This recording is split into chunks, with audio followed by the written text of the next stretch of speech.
नमस्कार। आज हम बात करेंगे समाज शास्त्र विषय के अंतर्गत आधारभूत अवधारणाओं में समाज के बारे में। जैसा कि हम पहले भी बात कर चुके हैं कि समाज शास्त्र समाज का अध्ययन करने वाला एक विज्ञान है, तो हमें यह जान लेना भी ज़रूरी है कि समाज क्या है, जिसका अध्ययन हम समाज शास्त्र के अंतर्गत करते हैं। तो आज उसी से संबंधित अवधारणा के बारे में हम विस्तार से जानेंगे। समाज शब्द का प्रयोग साधारण बोलचाल की भाषा में भी बहुत किया जाता है। सामान्य बोलचाल की भाषा और समाजशास्त्र में इसका अर्थ अलग अलग होता है। समाज शब्द का प्रयोग साधारणतया व्यक्तियों के समूह के रूप में किया जाता है, जैसे जैन समाज, महिला समाज, आर्य समाज। इसके लिए भी इस शब्द का प्रयोग किया जाता है। समाज का शब्द का प्रयोग विभिन्न सामाजिक विज्ञानों, सामाजिक मानवशास्त्र, अर्थशास्त्र, राजनीति विज्ञान में अलग अलग अर्थों में किया जाता है। सामाजिक मानवशास्त्र में जनजातियों को आदिम समाज से संबोधित किया गया है। राजनीति विज्ञान में समाज से तात्पर्य व्यक्तियों के समूह से है। तो अर्थशास्त्र में समाज का अर्थ व्यक्तियों का वह समूह है जिसमें परस्पर आर्थिक प्रक्रियाएं होती हैं। एक शब्द के अनेक अर्थ होने के कारण सामाजिक विज्ञानों में मूल अवधारणाओं का विशेष अध्ययन किया जाता है, क्योंकि समाजशास्त्र समाज का ही विज्ञान है। समाजशास्त्र में समाज एक प्राथमिक अवधारणा है। इसके अर्थ और परिभाषाओं की अगर हम बात करें तो सबसे पहले कुले की परिभाषा जो समाज के संबंध में उन्होंने दी है वह है कि समाज स्वरूपों या प्रतिक्रियाओं की जटिलता है। इसी तरह र्यूटर लिखते हैं कि समाज एक अमूर्त शब्द है जो समूह के सदस्यों में तथा उनके बीच पारस्परिक संबंधों की जटिलता का बोध कराता है। समाज को परिभाषित करते हुए पार्सन्स कहते हैं, समाज को उन संपूर्ण मानव संबंधों की जटिलता के रूप में परिभाषित किया जा सकता है जो यथार्थ अथवा प्रतीकात्मक साधन साध्य की क्रिया से उत्पन्न होते हैं। इसी तरह मैकाइवर और पेज ने समाज की परिभाषा में उसे एक व्यवस्था बताया है और उन विशेषताओं का भी उल्लेख किया है जो इस व्यवस्था का निर्माण करती हैं। इनकी परिभाषा के अनुसार समाज रीतियों तथा कार्य प्रणालियों की, सत्ता तथा पारस्परिक सहयोग की, अनेक समूहों तथा विभाजनों की, मानव व्यवहार के नियंत्रणों तथा स्वतंत्रताओं की एक व्यवस्था है। इस परिभाषा के अनुसार रीतियाँ, कार्य प्रणालियाँ आदि का पारस्परिक सहयोग, समूह विभाजन, नियंत्रण और स्वतंत्रताएं समाज की प्रमुख विशेषताएं हैं। इन्होंने कहा है कि समाज कोई वस्तु नहीं है या जड़ नहीं है। समाज कभी स्थिर नहीं रहता। इस सदैव परिवर्तनशील जटिल व्यवस्था को हम समाज कहते हैं। यह सामाजिक संबंधों का जाल है और यह हमेशा बदलता रहता है। इन परिभाषाओं के आधार पर यह निष्कर्ष निकलता है कि समाज एक अमूर्त, यथार्थ या प्रतीकात्मक साधन साध्य क्रिया से उत्पन्न संपूर्ण मानव संबंधों की जटिल व्यवस्था है जो रीतियों, कार्यप्रणालियों, अधिकार, पारस्परिक सहयोग, अनेक समूहों, विभाजनों, नियंत्रणों तथा स्वतंत्रताओं से निर्मित होती है। इन विभिन्न परिभाषाओं के आधार पर समाज की कुछ विशेषताएं उभर कर सामने आई हैं। अब हम उनकी बात करते हैं। सबसे पहली विशेषता होती है रीतियाँ। प्रत्येक समाज में मान्यता प्राप्त रीतियाँ होती है। रीतियों के अनुसार प्रत्येक सदस्य अपने लक्ष्यों को प्राप्त करने का प्रयास करता है। इनके द्वारा ही समाज में व्यवस्था में निरंतरता बनी रहती है। व्यक्ति अपनी विभिन्न आवश्यकताओं की पूर्ति के लिए इन्हीं रीतियों के अनुसार सामाजिक संबंध स्थापित करता है, जैसे पति पत्नी, माता पिता, भाई बहन, पिता पुत्र, मित्र, पड़ोसी। ये सभी रीतियों के अनुसार परस्पर अंतःक्रिया करते हैं और सामाजिक संबंध स्थापित करते हैं। जैसे जैसे समाज का रूप जटिल होता जाता है, रीतियाँ भी स्पष्ट और सुनिश्चित होती जाती हैं।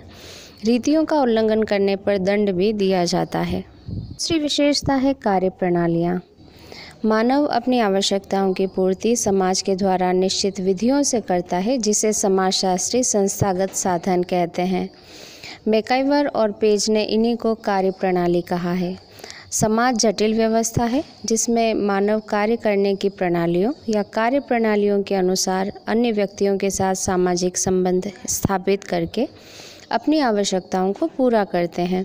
मैकाइवर और पेज कहते हैं कि व्यक्ति समाज में रहकर अपनी आवश्यकताओं को सरलता से पूरा करता है, जिसकी व्यवस्था निश्चित कार्य प्रणालियों के द्वारा की जाती है। ये कार्य प्रणालियाँ विभिन्न प्रकार की हो सकती हैं, लेकिन कोई भी समाज कार्य प्रणालियों के बिना अपना अस्तित्व नहीं बनाए रख सकता। कार्य प्रणालियाँ समाज को संगठित, व्यवस्थित, नियंत्रित और संतुलित रखती हैं।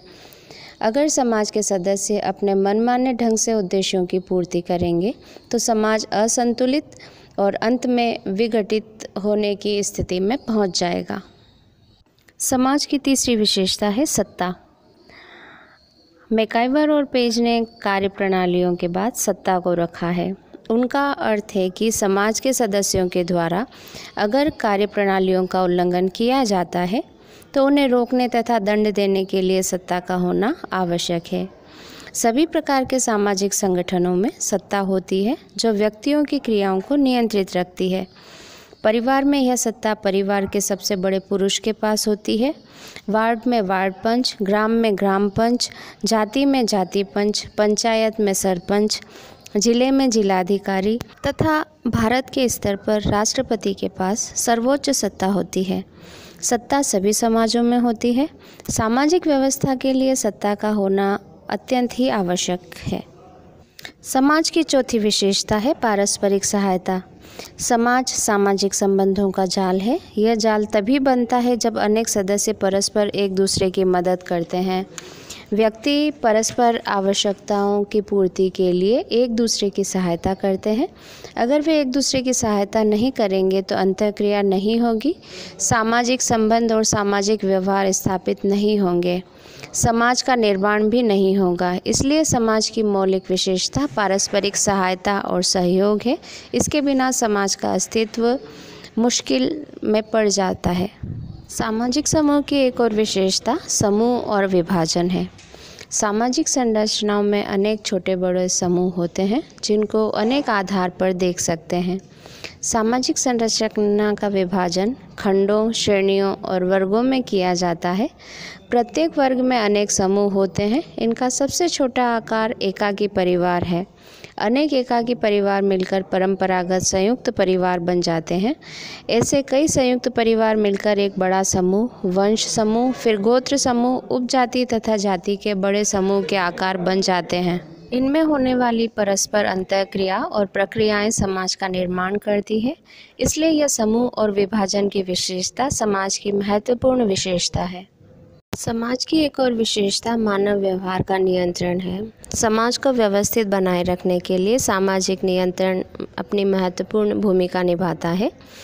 अगर व्यवहार पर नियंत्रण नहीं रखा जाए तो प्रत्येक सदस्य मनमाने तरीके से व्यवहार करेगा। सारे समाज में अनियमितता और अव्यवस्था फैल जाएगी जो समाज के अस्तित्व को ही मिटा देगी। समाज में सभी सदस्य एक दूसरे के व्यवहारों की अपेक्षा रखते हैं। सभी पूर्ण रूप से अपेक्षित व्यवहार नहीं कर पाते। वास्तविक व्यवहार और अपेक्षित व्यवहार का अंतर कम होना चाहिए, तब तो समाज बना रह सकता है। अगर यह अंतर अधिक होगा तो सामाजिक संबंध विघटित हो जाएंगे। इस अंतर को कम करने के लिए यह आवश्यक है कि व्यवस्था मानव के व्यवहारों पर नियंत्रण रखे। जनरीति, प्रथा, परंपरा, जनमत, कानून, धर्म, शिक्षा, नैतिकता ये सभी मानव व्यवहार को नियंत्रित करते हैं। इसके अभाव में समाज का अस्तित्व अधिक समय तक बना नहीं रह सकता। समाज की एक और विशेषता स्वतंत्रता है। समाज में नियंत्रण के साथ साथ सदस्यों के व्यवहारों में स्वतंत्रता का भी प्रावधान होता है। व्यक्ति के व्यवहार को उस सीमा तक ही नियंत्रित किया जाता है जिस सीमा तक वह अन्य व्यक्तियों को किसी प्रकार की हानि नहीं पहुंचा सके। व्यक्ति अपनी सीमा में स्वतंत्र है। वह अपनी आवश्यकताओं की पूर्ति करने के लिए स्वतंत्र है। सामाजिक व्यवस्था में स्वतंत्रता तथा नियंत्रण दोनों एक सीमा तक ही होते हैं। अगर अधिक स्वतंत्रता प्रदान कर दी जाएगी तो उससे भी समाज में अव्यवस्था फैल जाएगी। इसी प्रकार आवश्यकता से अधिक नियंत्रण भी अधिक समय तक सदस्यों पर नहीं रखा जा सकता। वह भी समाज के संतुलन, संगठन और निरंतरता के लिए हानिकारक होता है। समाज के लिए स्वतंत्रता और नियंत्रण दोनों ही एक सीमा तक महत्वपूर्ण हैं। विशेषताओं के अतिरिक्त मैकाइवर और पेज ने कुछ और विशेषताएं भी बताई हैं जो कि समाज से संबंधित हैं। सबसे पहले उन्होंने बताया कि सामाजिक संबंधों की मनोवैज्ञानिक स्थिति। दो या दो से अधिक मनुष्य जब एक दूसरे के संपर्क में आते हैं तो उन्हें परस्पर एक दूसरे के अस्तित्व का ज्ञान होता है, एक दूसरे से प्रभावित होते हैं और एक दूसरे को प्रभावित करते हैं। उससे सामाजिक संबंध बनते हैं जिससे समाज का अस्तित्व संभव होता है। इसको मैकाइवर और पेज ने सामाजिक संबंधों का मनोवैज्ञानिक लक्षण बताया है जो समाज का निर्माण करते हैं। दूसरा, वे कहते हैं सामाजिक संबंधों का विस्तार। समाज जितना छोटा, सरल और सीमित होगा, उसके सदस्यों के परस्पर संबंध के प्रकार भी सीमित और कम होंगे। जैसे जैसे समाज जटिल होता जाएगा, वैसे वैसे सामाजिक संबंधों के प्रकार भी बढ़ते जाएंगे। ग्रामीण समाज में संबंध कम जटिल तथा सीमित होते हैं। महानगरीय समाज में व्यक्ति के सामाजिक संबंध अनेक लोगों से होते हैं। संबंधों के प्रकार भी बहुत होते हैं। सरल और छोटे समाज की तुलना में बड़े और जटिल समाज में सामाजिक संबंधों का विस्तार अधिक होता है।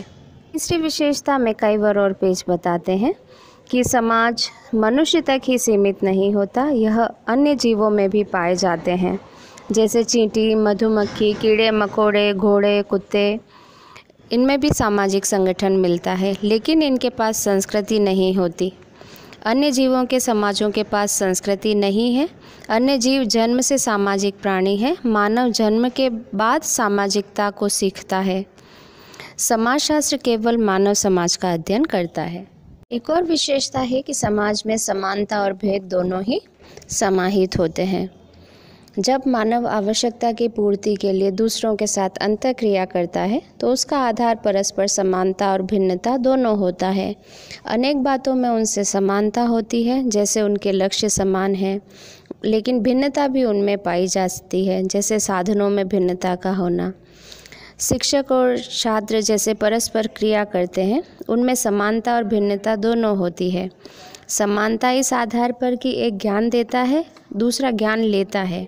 आयु और पद के आधार पर भिन्नता मिलती है।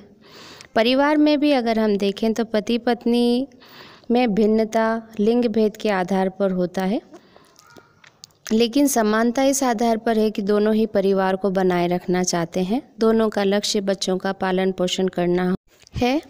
उनकी भूमिका, पद, कर्तव्य, अधिकार के आधार पर उनमें अनेक भिन्नताएं पाई जाती हैं। पांचवी विशेषता जो बताई गई है वह है मनुष्य एक सामाजिक प्राणी के रूप में।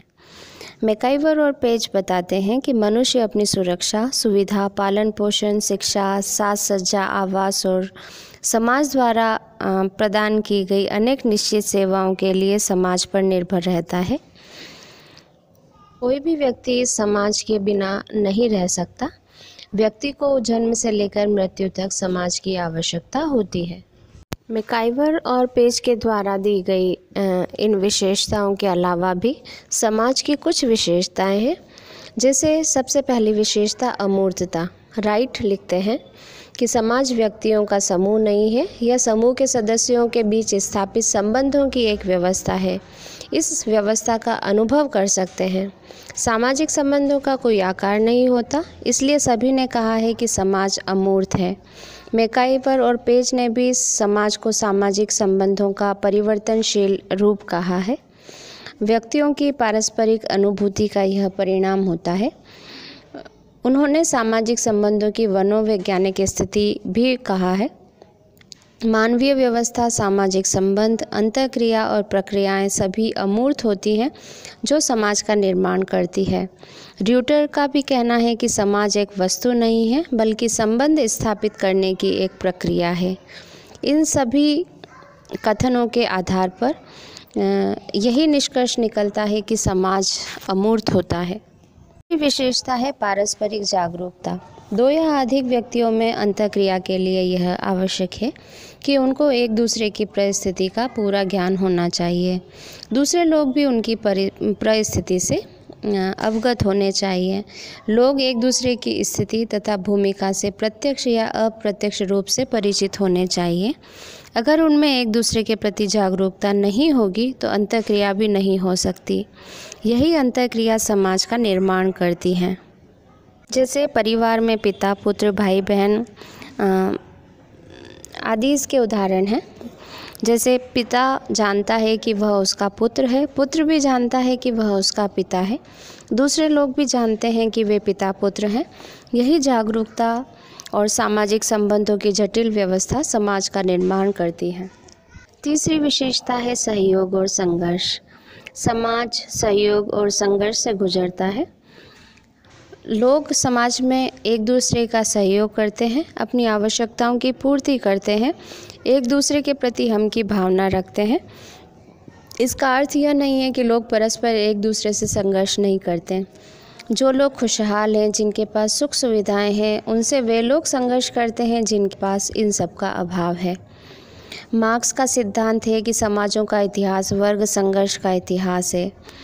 चार्ल्स कोले और मैकाइवर और पेज का भी कहना है कि समाज में सहयोग और संघर्ष दोनों होते हैं, इन्हें एक दूसरे से अलग नहीं किया जा सकता। सामाजिक प्रक्रिया में दोनों ही संघर्ष और सहयोग पाए जाते हैं। समाज में अगर सहयोग अधिक होगा तो समाज में खुशहाली होगी, संघर्ष अधिक होगा तो समाज का संतुलन बिगड़ जाएगा, जो बाद में समाज को असंतुलन की ओर ले जाएगा। सहयोग और संतुलन दोनों ही समाज की महत्वपूर्ण विशेषताएं हैं।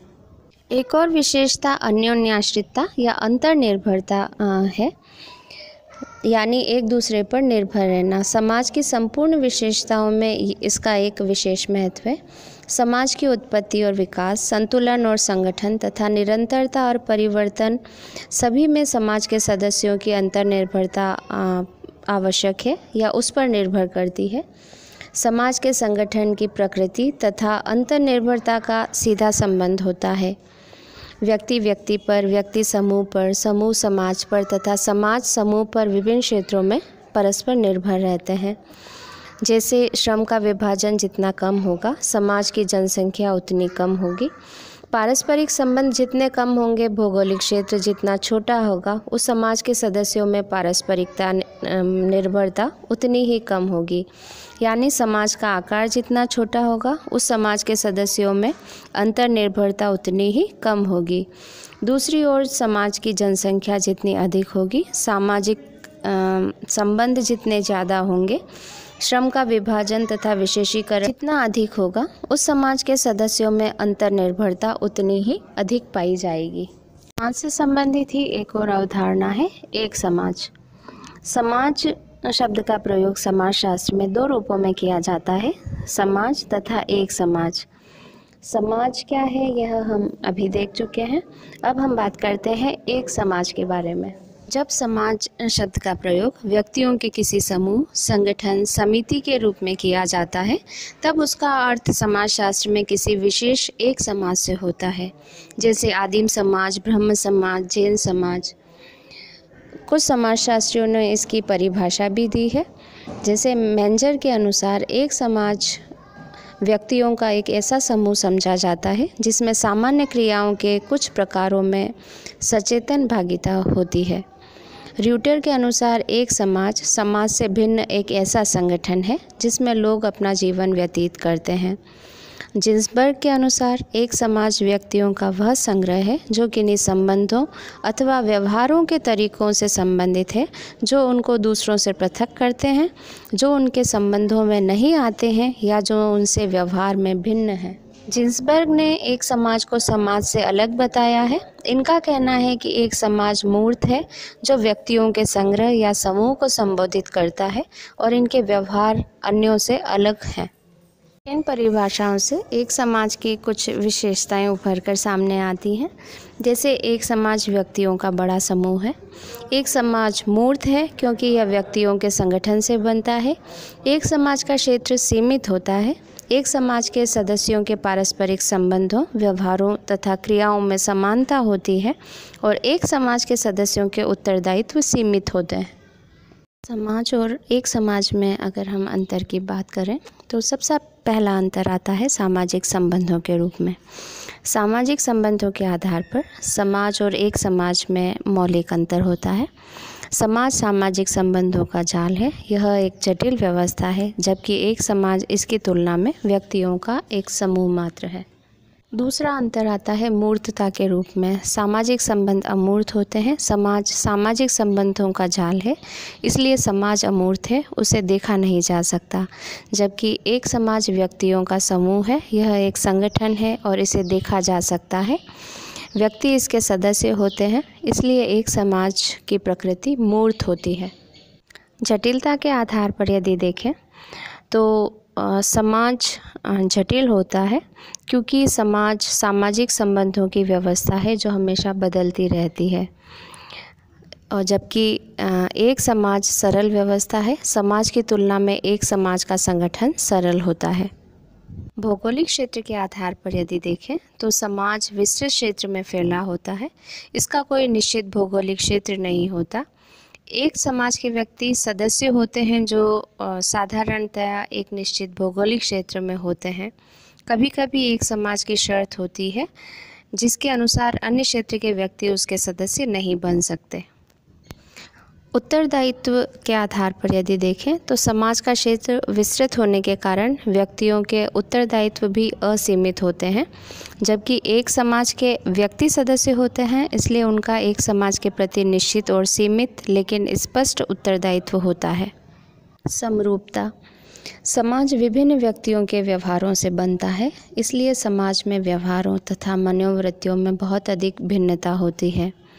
इसकी तुलना में एक समाज का क्षेत्र सदस्यता उत्तरदायित्व तक ही सीमित होने के कारण इनके व्यवहारों तथा मनोवृत्तियों में काफ़ी समानता पाई जाती है। समाज की तुलना में एक समाज में समरूपता अधिक होती है। समाजशास्त्र में एक समाज की अवधारणा का कोई विशेष अध्ययन नहीं किया जाता है। समाजशास्त्र समाज का अध्ययन, अवलोकन, विश्लेषण तथा सामान्यीकरण करता है। समाज को समझने के लिए सिर्फ इसके अंतर को ध्यान रखना आवश्यक है। एक समाज से यह किस प्रकार भिन्न है। समाजशास्त्र समाज यानी सामाजिक संबंधों के जाल या जटिल व्यवस्था का वैज्ञानिक अध्ययन करता है। साथ आज का ये वीडियो हम यहीं समाप्त करते हैं। फिर मिलेंगे एक नए वीडियो के साथ।